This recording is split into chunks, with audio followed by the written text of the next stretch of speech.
Bonjour à tous et bienvenue sur Veto Inside. Aujourd'hui, j'ai le plaisir d'accueillir ma consoeur, le docteur Cécile Damoiseau, spécialiste en cardiologie au CHV Frégis.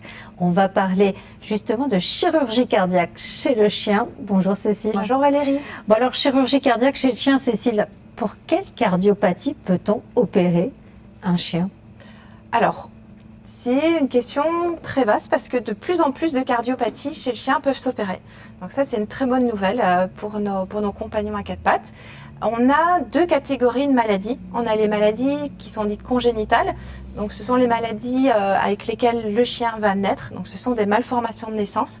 Et de plus en plus de maladies de naissance chez le chien s'opèrent. Et puis on a les maladies qui sont plutôt acquises, donc ça veut dire que le chien ne naît pas avec la maladie, elle va se développer au cours de l'âge. Et là aussi, on a quelques options thérapeutiques qui commencent à se développer. Donc on a pas mal de chirurgies qui peuvent se faire actuellement. Il y a des prérequis particuliers pour décider d'intervenir chirurgicalement lors de cardiopathie chez un chien? Alors, les prérequis seront le type de malformation et comment la malformation est caractérisée. On sait qu'il y a des chiens qui vont être des candidats parfaits pour une intervention chirurgicale, d'autres qui vont être de moins bons candidats. Et donc, on évalue un petit peu chaque fois le risque et le bénéfice, sachant qu'on veut vraiment opérer quand on sait que les bénéfices sur la qualité de vie, sur la survie seront largement supérieurs au risque opératoire qui sera pris.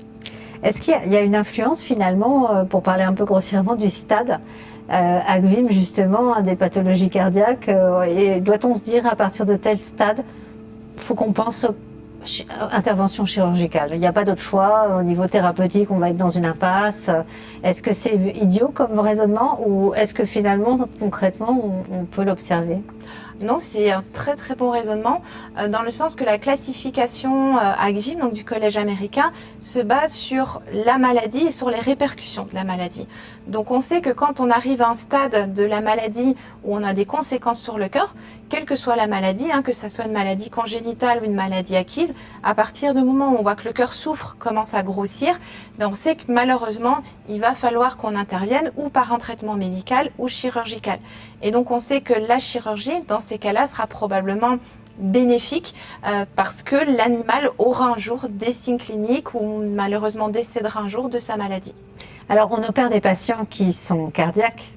Est-ce qu'il y a des risques particuliers de ce type d'intervention chez nos petits patients cardiaques et donc j'imagine des précautions augmentées en préopératoire? Alors, les risques effectivement sont plus importants que sur un animal sain qu'on anesthésierait pour une stérilisation. Les risques ils vont dépendre de l'avancée de la maladie. Plus la maladie est avancée, plus l'animal présente des signes cliniques, si l'animal fait des malaises, si l'animal a de l'eau dans les poumons, tout ça va compliquer les anesthésies. Et donc ce sont toujours des anesthésies assez lourdes à prendre en charge, dans le sens qu'on utilise vraiment des molécules les plus adaptées possibles, des molécules qui vont avoir le moins de répercussions possible sur le cœur. Et puis on va utiliser aussi du matériel très très pointu, comme par exemple si on décide de poser un pacemaker, pour éviter le temps d'attente de la pose de ce pacemaker définitif, on peut mettre un pacemaker temporaire qui va éviter que la fréquence cardiaque diminue trop. Donc on s'adapte vraiment à chaque animal et à chaque stade de la maladie.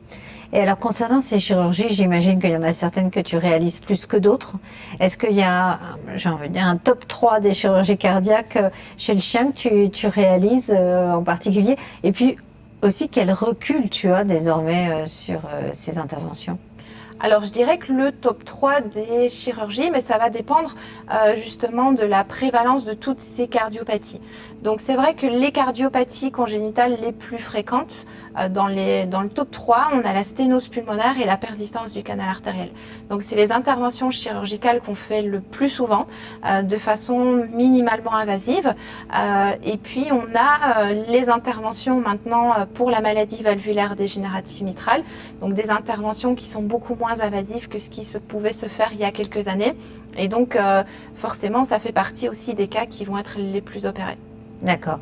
En tout cas, le recul sur la persistance du canal artériel, par exemple, c'est un taux de réussite de la chirurgie qui se situe à peu près dans quelle zone? On est à plus de 95% de taux de réussite. Je dirais pas qu'on est à 100% de taux de réussite parce que personne n'a jamais 100% de taux de réussite. Mais le recul qu'on a sur ces chirurgies est très bon. Ce sont des chirurgies qui se font, alors j'aime pas dire le mot routinièrement, mais ce sont des chirurgies qu'on pratique très fréquemment, donc avec un taux de complications qui va être vraiment très faible et surtout des bénéfices pour l'animal qui sont énormes en fait. D'accord, bon, merci beaucoup Cécile en tout cas pour ce sujet. J'espère que cela vous aura intéressé.